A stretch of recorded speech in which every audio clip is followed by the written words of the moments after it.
Thank you. All right.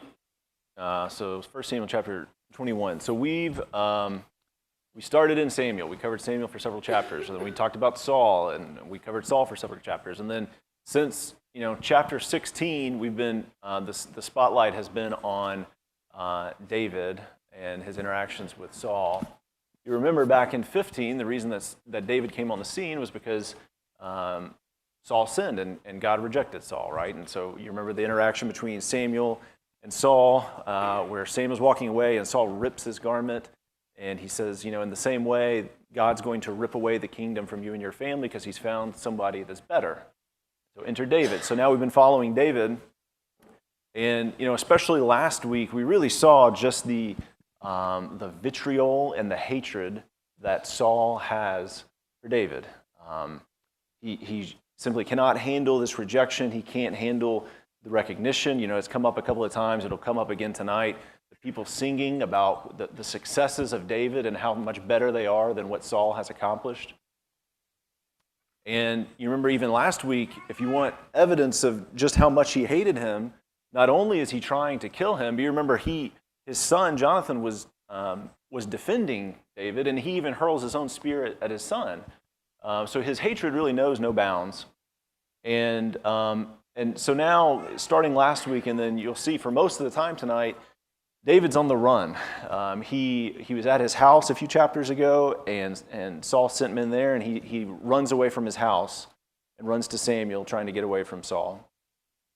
Then after that, he runs to Jonathan. You remember that interaction that we talked about last week between David and Jonathan. So now he's still running, and I'll spoiler alert, he's still going to be running by the time we finish these 3 chapters. So this is going to be going on throughout all 3 chapters tonight. But starting here in chapter 21, he runs to the city of Nob. So if you look, we're not going to read all of these chapters. We just don't have time tonight. But in verse 1 of chapter 21, he comes to Nob, and he meets with the priest there named Ahimelech. And it says the priest comes to meet him as he enters this town, and he's trembling. And Ahimelech asks him this question. He says, "Why are you alone?" And you get this sense that Ahimelech knows something's wrong, right? Here's the anointed king. Why is he traveling by himself? You get the sense that he knows something's not right. And so he's nervous. He doesn't understand why David, this anointed king, would be coming to him. And then look at verse 2, what David says in response to him. He says, "The king has charged me with a matter and said to me, 'Let no one know anything of the matter about which I send you and with which I have charged you. I have made an appointment with the young men for such and such a place.'" All right, first question. Is David actually there on a secret mission from the king? No, he's not. That's right. Does David, as far as we know, have other men with him? No. As far as we know, no, he does not. So David says, "I'm glad you asked. I'm here. I have a secret mission. The king has sent me here. I have other people with me. And as far as we know, all of this is untrue." So before we keep going and see how this plays out, pause for a second and recognize the trend that we're kind of seeing with David. You remember a few chapters ago when his wife, Michal, she's trying to cover for him, and she says, "Oh, he's just sick." And so he participates in this deception, admittedly to try and hide from Saul, but there's deception. Then you remember when he's not showing up for these meals with Jonathan, and Saul's upset because he's not showing up. You remember Jonathan just says, "Oh, he had to go to Bethlehem to offer a sacrifice." And so there's this deception in trying to hide from Saul then. And so now here he is, again, now lying to a priest. And I just want to plant that seed because I don't know, is this class continuing in 2 Samuel? Does anybody know? Are we doing 2 Samuel later in the year? Yeah, so when we do 2 Samuel, and you think about David and Bathsheba, and there's this elaborate cover-up for his sin, you might get to that point and say, well, where did this come from? Why is he acting like this? But you can see that the seeds of this have been planted early on, this deception and this cover-up that he's engaging in. And then if you really want to see the consequences of this, we're going to get this into a little bit about what this means for Ahimelech because he's lying to him. So he has these deceptive comments, and then verse 3 he says, "Now then, what do you have on hand? Give me 5 loaves of bread or whatever is here. So, before Ahimelech even has time to ask follow-ups to that, he says, I need some food. And we're not going to read it, but if you go back to Leviticus chapter 24, you'll see where God gives all these commands to Moses about the holy bread and what was entailed to that. There were going to be 12 loaves of bread, and you have 2 stacks of 6 pieces of bread, and you put frankincense on top of it, and there were certain people who could eat it, and there were certain times it was supposed to be changed out. Every Sabbath, the priest would go and arrange it, and then the priest and his family could eat it in certain situations. And so Ahimelech says here, he says, well, David, I don't have any regular bread, but the only bread I have is this holy bread. And this is kind of interesting. He makes a comment, verse 4, if the young men have kept themselves from women. So he confirms that David and his men that are with him are in a state where they could receive holy bread, that they're not unclean. And then he says, verse 6, so the priest gave him the holy bread, for there was no bread there but the bread of the presence, which is removed from before the Lord to be replaced by hot bread on the day it is taken away. So Ahimelech, the priest, gives David, not a priest, this bread, which was only supposed to be eaten by priests. And I just think it's interesting, if we're looking at how the behavior that people are exhibiting as we go through this book, that here's Ahimelech who's fastidious about making sure that David and his men haven't had relationships with women so that they can receive this bread, and then entirely ignores the restrictions for the bread. So kind of duplicitous that he's picking and choosing which rules to follow when it comes to his priestly duties. If this whole incident sounds familiar, remember that this is the incident that Jesus refers to back in Luke 6 when it's the Sabbath and his disciples are walking and they grab some grain and they eat it. And the Pharisees say, well, how could you guys act unlawfully? It's the Sabbath day. You're not supposed to be doing that. And then Jesus references back to this event to make the point that, that they couldn't use the law of God to oppose the king or God's anointed one. So that shows up in the New Testament. Let's keep going. Verse 7, there's just kind of this teaser of what's going to happen. So it mentions that this person is there. We'll come back to him later. His name is Doeg, the Edomite. He's one of Saul's men. We'll get there in just a few seconds.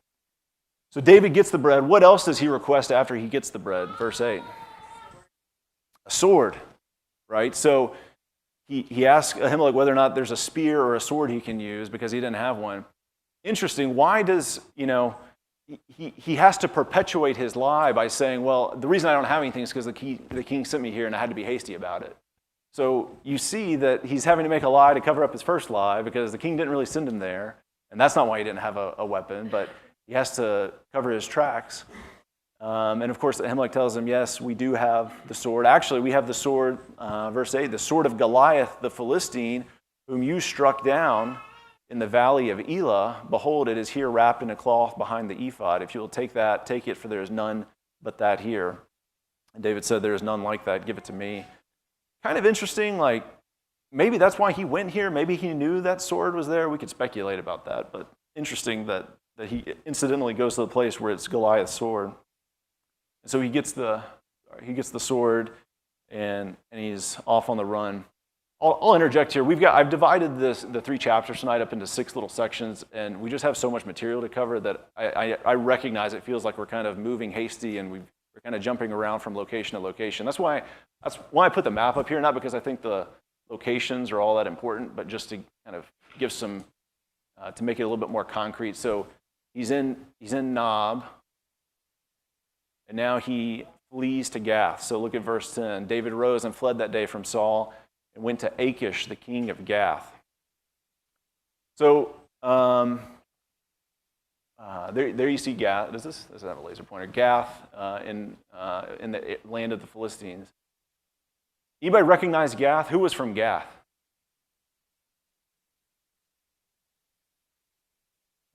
Goliath. Yeah, Goliath was from Gath. That's right. So imagine the desperation that David must feel. He must be so afraid of Saul that he would run back to the land of the Philistines. He's literally leaving the dominion of Saul and heading to the land of the Philistines. And that's just evidence of how scared he must have been of Saul. But it also says, verse 12, that but David took these words to heart. So they recognize him. They say, oh, is this not David, the king of the land? Saul has struck down his thousands. David has 10,000s. And David took these words to heart and was much afraid of Achish, the king of Gath. So talking about a rock and a hard place here, because think about, he killed Goliath. So think about the families that are here who have lost their fathers or their husbands, all because he went out and conquered Goliath, and then they had this battle, and the Israelites beat the Philistines. Or if you want to think more immediately, think, last week when these Philistines, David remembered to be able to marry his wife, Saul required 100 foreskins, and he goes and gets 200. So you can just imagine he is, I think fair to say, persona non grata in the land of the Philistines, and yet here's where he's running to get away from Saul. And he's there, with none other than Goliath's sword. It's like, I was trying to think of the analogy. I'm from Alabama, right? So you wouldn't wear, an Auburn national championship t-shirt to the Alabama game, right? You wouldn't go and flaunt this victory. And yet here he is, he's taking Goliath's sword and going into the land of the Philistines, into the hometown of Goliath whom he killed.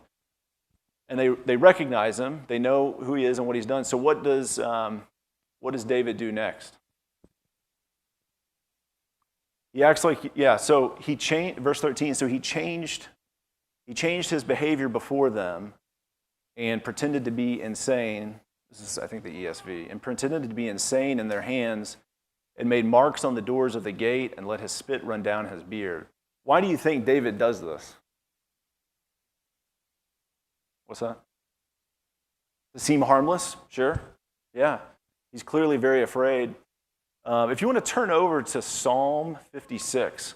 So this is one of those instances where, because David authored so many of the Psalms, we actually get some insight into what he's feeling during this situation. So if you look at Psalm 56, the header says, "A song of David when the Philistines seized him in Gath." Verse 1 of Psalm 56, "Be gracious to me, O God, for man tramples on me. All day long an attacker oppresses me. My enemies trample on me all day long, for many attack me proudly." Verse 5, "All day long they injure my cause. All their thoughts are against me for evil." Verse 6, "They stir up strife. They lurk. They watch my steps as they have waited for my life." So David's on the run, and he's literally running from one enemy to another. And he says, I think I'd just rather take my chances with these Philistines rather than have to face Saul. And so he malingers here and feigns severe psychiatric disease as a way of just kind of escaping. And note that it says in verse 13 that in their hands. So as the psalm alluded to, it sounds like he's in captivity. It sounds like he's been captured. It doesn't really elaborate on the meaning of that, but you get the sense that he's in some kind of custody when he's there. And so they've arrested him, and he starts banging on the doors, and he's got drool coming down his face, and he's writing on the walls. How does the king respond to this behavior? That's literally his question, right? "Do I lack madmen that you have brought this fellow to behave as a madman in my presence?" So take him away. So kind of a strange deliverance for David in this situation, but a deliverance nonetheless. And if you go back to Psalm 56, we don't have to wonder how he interpreted this. So in the 13th verse of that psalm, it says, "For you have delivered my soul from death, yes, my feet from falling, that I may walk before God in the light of life." So, I don't want to draw too many conclusions from this, but does David pat himself on the back and say, "Man, I'm a great shepherd. I'm like MacGyver. I can fake this psychiatric disease. I can kill the giant. I can really get out of these situations"? No, he recognized who did this for him. "For you have delivered my soul from death." So there's no pompousness about it or self-pride. Any thoughts on this section before we move on? Yes, sir.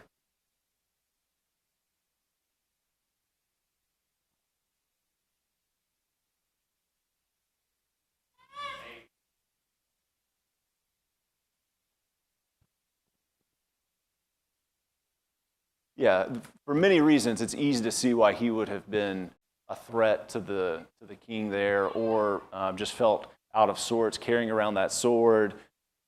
His history that's already been recorded for us with the Philistines. Again, he was clearly not someone that they that would have felt safe in that land for sure. All right, chapter 22. All right, he runs again. So he departs Gath. Everybody can probably see Gath up there. Now he goes to the cave of Adullam. Verse 22, his brothers and all his father's house hear about this, and they go and join him. If you remember, the last time we heard about David's family was really back in with the incident with Goliath. And you remember how his brothers reacted to that. He fights Goliath, and the oldest brother hears about that, and it says his anger was kindled against David. Quote, I know your presumption and the evil of your heart. So, remember, that's where they left things, was they thought he was coming to just watch some battle. They didn't know he was coming to actually take on Goliath himself. But here they come up, and they're there to be with him. And then who else was with David in this cave of Adullam?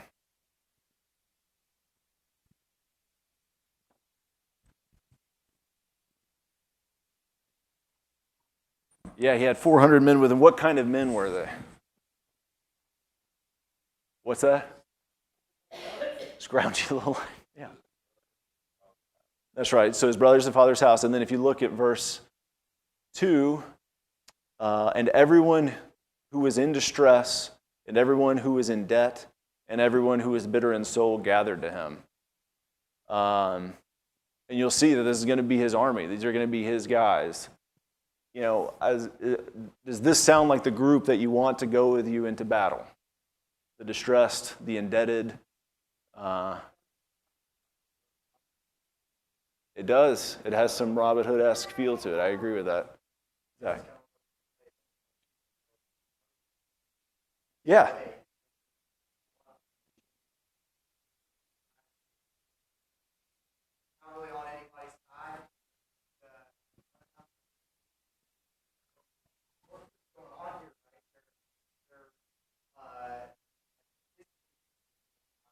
Mm.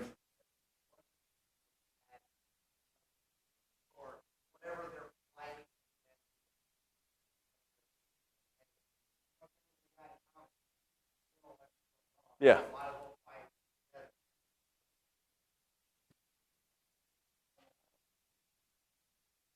I agree with that. I was trying to think of the antithesis, and you think about the motto of different armed services, and you think about the few, the proud, the Marines. This group does not sound like the few and the proud. This sounds like a ragtag bunch. Will?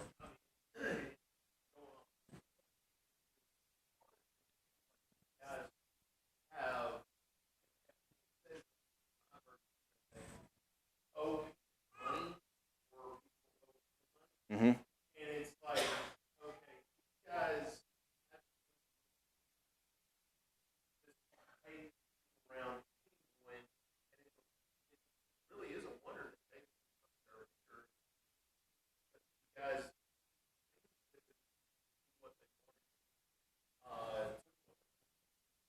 Yeah, that's right. And we don't have a lot of context about like how these people knew he was there or what drew them to come to this cave. But he became the commander over them, and they were with him about 400 men. But I agree, they don't sound very inspiring.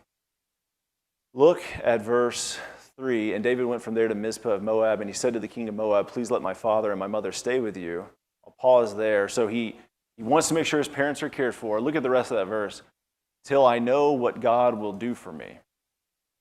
Does David presume to know what God's plan is for him? No. I bring this up just because we talked about this. You remember back in chapter 14 when Jonathan takes his armor bearer and they go off on their own and he's going to go fight the Philistines, and he's talking to his armor bearer and he says, it may be that the Lord will work for us. And we talked about the idea that, there are plenty of examples of followers of God who didn't presume to know what God's plan was for them. And that's an example that we see for us, that there's this humility of, I don't know what God's plan is, but I trust whatever his plan is for me. And you see that here. You saw it in Jonathan, and you see it here in David, that whatever God has promised, I'm going to trust that God has the providence to carry those things to completion. Then a prophet comes to him, verse 5, Gad. Gad will show up later in Samuel, and he says, it's time for you to depart again to the land of Judah. So David sets off again. So again, we're kind of jumping around, but this is the flow. He's going from place to place. He's running from Saul, but he's moving, trusting that God's going to have a plan for him. So now, in this episode, the camera leaves David and it goes to Saul. Let's read starting in verse 6, this section. Now Saul heard that David was discovered and the men who were with him. Saul was sitting at Gibeah under the tamarisk tree on the height with his spear in his hand, and all his servants were standing about him. And Saul said to his servants who stood about him, "Hear now, people of Benjamin, will the son of Jesse give every one of you fields and vineyards? Will he make you all commanders of thousands and commanders of hundreds? That all of you have conspired against me? No one discloses to me when my son makes a covenant with the son of Jesse. None of you is sorry for me or discloses to me that my son has stirred up my servant against me to lie in wait as at this day." Then answered Doeg, remember Doeg, the Edomite, who stood by the servants of Saul, "I saw the son of Jesse coming to Nob, to Ahimelech, the son of Ahitub, and he inquired of the Lord for him and gave him provisions and gave him the sword of Goliath the Philistine." So here's Saul. A few weeks ago, he was in the pomegranate cave. Now he's under the tamarisk tree. And he asked these rhetorical questions, right? First of all, he won't say David's name, the son of Jesse. Do you think that this son of Jesse will give you fields? Do you think the son of Jesse will give you vineyards? Is he going to make you all commanders of hundreds and of thousands? And, there's this implication that this guy can't do for you what I can do for you, right? You've got it better with me. Do you really think that what he has to offer is better than what I'm offering? And yet, you've all conspired against me. You're all keeping information from me. No one told me that he was trying to get Jonathan on his side. No one told me that he was turning my servants against me. So it's this real kind of rant. This lying in wait expression, you're going to see this again later in this chapter, this idea that he almost seems paranoid, like, I'm all alone. No one feels sorry for me. That's literally the translation. None of you is sorry for me. So he goes on this rant, this kind of pity party, like, man, here I am by myself and no one's on my side. I can't believe all you have deserted me. Zach, did you have something to add to that?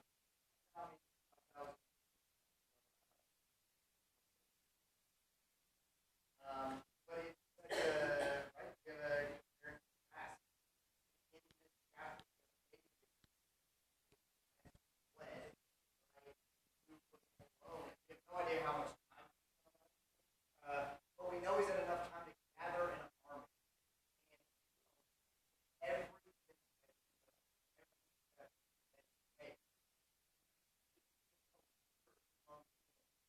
that his own army, Israelites, that affect him, that give a bunch of, as we said, ragtag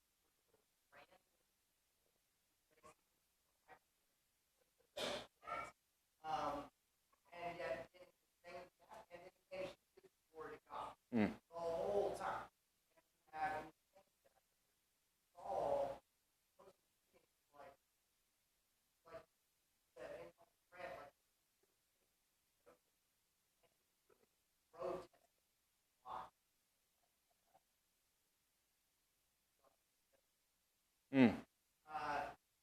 Say like he can't, I can, but it's like the same because this David constantly building. So it is surviving, Yeah. God has God warned us about. That's exactly right. Yeah. Will, what'd you add?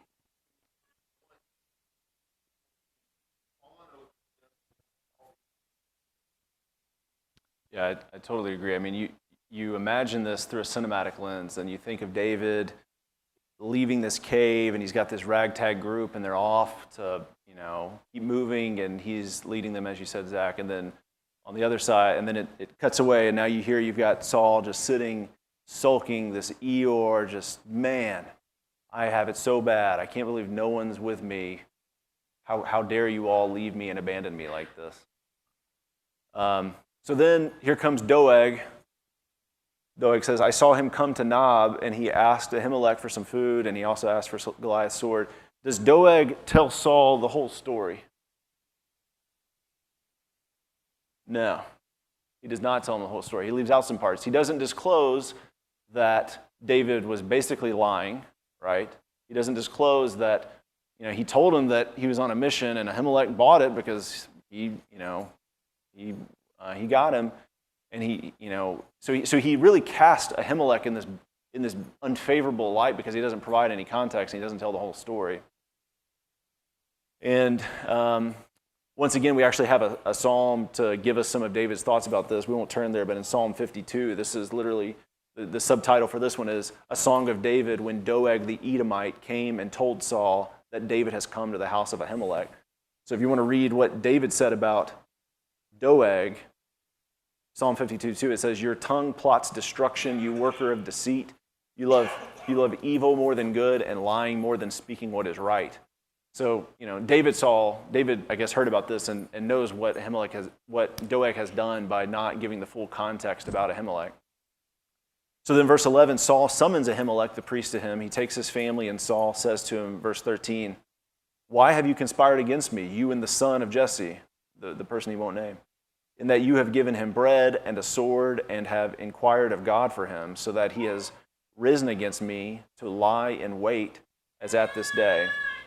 So again, you see this lie in wait expression, and again, you get this sense of paranoia. I mean, David has moved on. David's not anywhere around him, but you get the sense that Saul thinks David's about to just jump out from behind the tamarisk tree and kill him at any moment.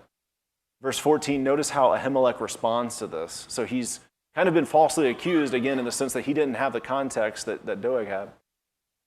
Verse 14, and who among, so this is Ahimelech talking to Saul, who among all your servants is so faithful as David, who is the king's son-in-law and captain over your bodyguard and honored in your house? Is today the first time that I've inquired of God for him? No. Let not the king impute anything to his servant or to all the house of my father, for your servant has known nothing of all of this, much or little. So Ahimelech really sounds kind of like innocent and maybe even a little naive, right? He's like, I'm just being honest. I mean, Saul, this David, he is so faithful to you. He is your son-in-law. Everybody honors this guy. It's almost like he thinks that this is what Saul was looking for. Like he was looking for some praise for David, when of course that's absolutely not what he's looking for. And he says, he clearly sees where this is heading and says, please don't hold this against me just because you're paranoid. Don't take it out on me because I was trying to help him out. I thought he was on a mission from you, and he told me this whole story. But it's too late for that. So verse 16, Saul tells him that, you and your family are going to die for what you've done. So he turns to the guard. Verse 17, it says, turn and kill the priests of the Lord, because their hand also is with David, and they knew that he fled and did not disclose it to me. What's the reaction of the guard? But the servants of the king would not put out their hand to strike the priests of the Lord. So this is big, right? So they refuse to carry out the king's orders, probably putting their own lives at risk for rejecting to do this. And so, you pause for a second. Saul has not just lost control of his own family, but he's lost control of his soldiers as well. And so then he turns to Doeg. He says, Doeg, you do it, and Doeg does it. Two observations before we leave this section. Remember back in chapter 15 when Saul was supposed to carry out the destruction of the Amalekites, and he had these very specific instructions to destroy everything. And you remember that Saul decides to interject his own decision-making to that, and he keeps some things. So he spares the king, King Agag. He spares the best of the sheep and the oxen. And so in that situation, he refused to carry out the command of God to kill the enemy. what does he do here? Now he commands the enemy to kill the people of God, right? He's commanding this Edomite to kill one of God's priests. And I just say that just to say he has totally turned his back on God and the truth and what he's been instructed to do as the king of Israel. Second observation is back in the second week of this quarter when we were in chapter 2, you remember God told Eli, because of his sons and Eli's lack of addressing his son's behavior, he said the statement that, behold, the days are coming, this is chapter 2, verse 31, when I will cut off your strength and the strength of your father's house, so that there will not be an old man in your house. Then in distress you will look with an envious eye on all the prosperity that shall be bestowed on Israel, and there shall not be an old man in your house forever. So Ahimelech is the great-great-grandson of Eli. And so here he is, years later, and you've got the priesthood of Eli being decimated, fulfilling this prophecy from years before that was made back in the beginning of this book. Last thought on this before we move on. We're told that Abiathar, one of Ahimelech's sons, escaped. So look at verse 20. Only Abiathar, I'm not saying that right, I can't remember how to say it. Abiathar. One of the sons of Ahimelech escaped and fled to David. When he told David that Saul had killed the priest of the Lord, David exclaimed, I used a different translation to really capture the sentiment here. This is the New Living Translation. David exclaimed, I knew it. When I saw Doeg the Edomite there that day, I knew he was sure to tell Saul, now I have caused the death of all your father's family. Stay here with me and don't be afraid. I will protect you with my own life, for the same person wants to kill us both. I think it's interesting here. You see David taking some responsibility, right? David says, I knew it. I saw him there that day when I went to Ahimelech, and I should have done something about it then, and I didn't, and now I feel responsible because Doeg's the guy that killed your family. And, we talked about these split screens, so if you pause in this chapter and notice what does Saul say to Ahimelech? He says, you shall surely die. What does David promise to Ahimelech's son? He says, stay with me and you'll be safe. You get this contrast. We could draw a lot of parallels. I mean, David is the anointed one. So if you think of David as kind of this analogous figure for the ultimate anointed one, and you have Saul trying to kill him, there's a lot of foreshadowing about the anointed one is promising safety and life, and his enemy is trying to kill God's people. Do you have a comment? No. All right. Any thoughts on that before we get in chapter 23 in our last few minutes? All right. So so now verse 1 of 23, David finds out that the Philistines are fighting against this city, Keilah. You can see Keilah, it's right next to Adullam. And in this chapter, we're going to see what David's going to do. He's going to come and fight to protect God's people. So let me ask this question. Who, was ultimately responsible for saving the Israelites from the Philistines? Can you think of any prophecy or statement within 1 Samuel where someone was charged to protect the Israelites from the Philistines? It's a hard question.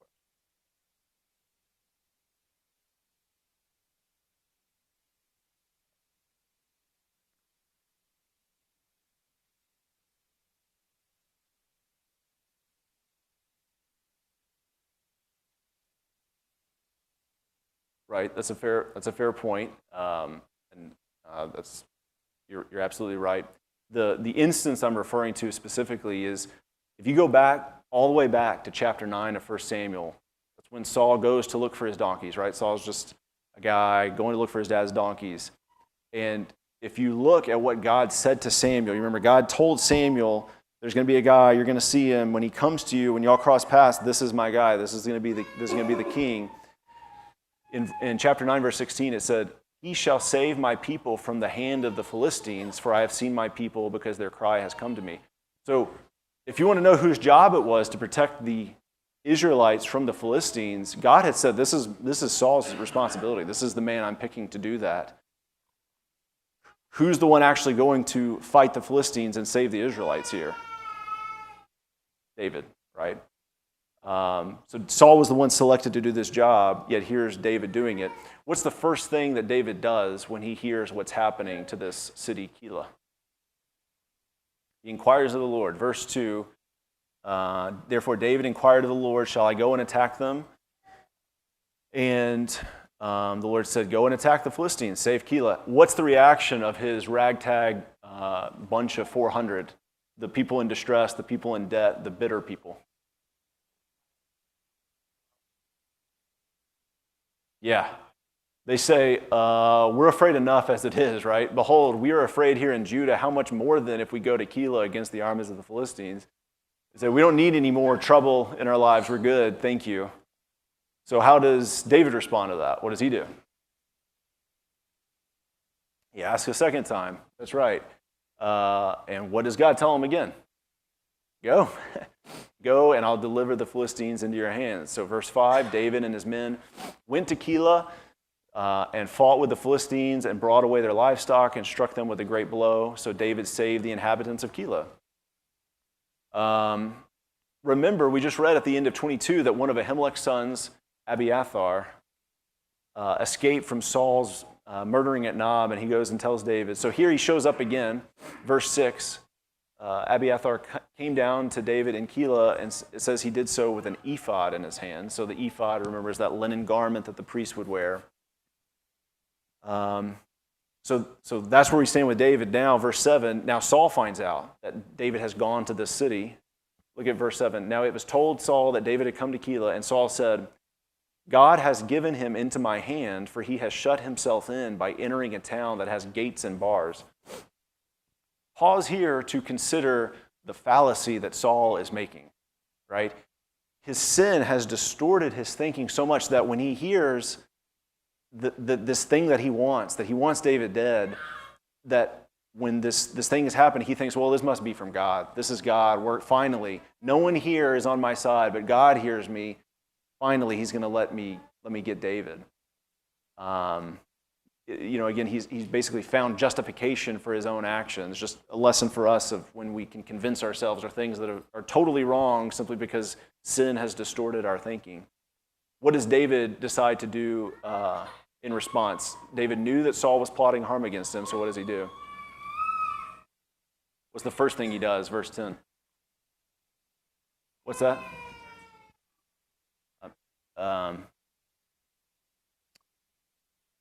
David knew that, so he said to Abiathar, bring the ephod. So then verse 10, he inquires of God again, right? He says, O Lord, the God of Israel, I've heard what's happening. Verse 11, he asks, will the men of Keilah surrender me into his hand? So if Saul comes down here, are they going to turn me over? And will he come down? Will Saul come down as I've heard he's done, as I've heard that he's going to? O Lord, the God of Israel, please tell your servant. So what does God say in response?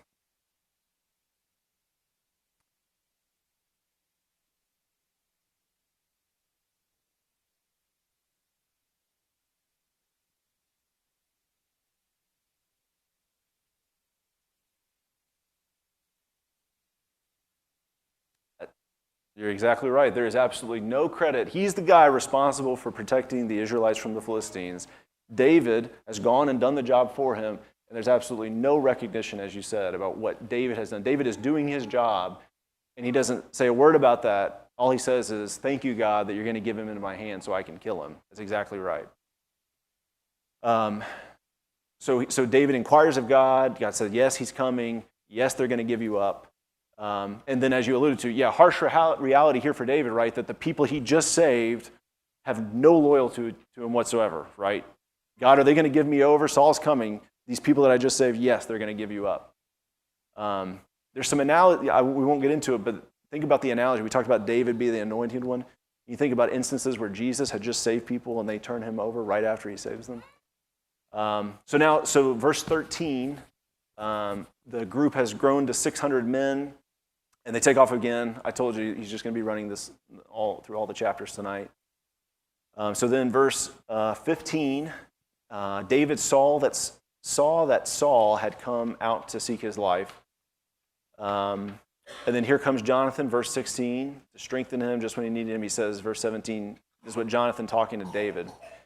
Do not fear, for the hand of Saul, my father, shall not find you. You shall be king over Israel, and I shall be next to you. Saul, my father, also knows this. So you can imagine David sitting there, and Jonathan's like, hey, you have nothing to worry about. It's like, yeah, okay. Thank you. That's very helpful. He tells him, you're going to be king. I know it. My father knows it. He clearly is not acknowledging it, but my father recognizes this too. And so, he's hearing these facts, but it's clearly running counter to the emotions that he's experiencing. Verse 19, the Ziphites go up to Saul and say, hey, we think David's hiding in our land. Why don't you come down and we'll surrender him to you if you come to us? How does Saul respond to that? Verse 21. He says, may you be blessed by the Lord, for you have had compassion on me. Finally, someone's on my side. I'm the victim here. He's lying in wait for me. No one's on my side. No one feels sorry for me. Thank you for recognizing the situation I'm in. Thank you for having compassion on me. I've had such a hard time here.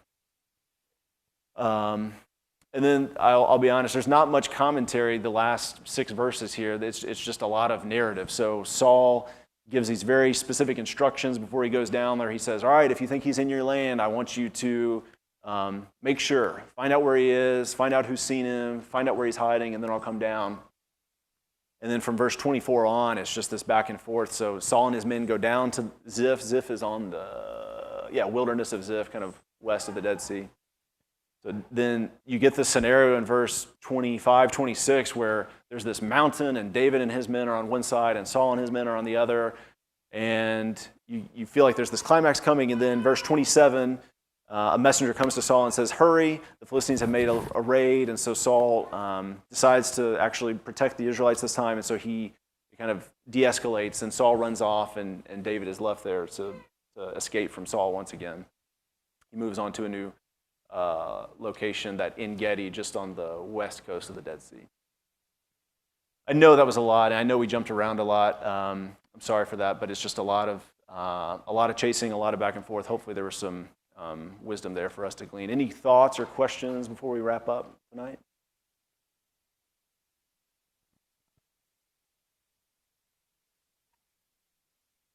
Yeah, right. Kind of ironic that he would have gotten him if but for God allowing the Philistines to attack the Israelites once again. Again, highlighting the dereliction of duty that Saul had performed by not protecting them in the first place.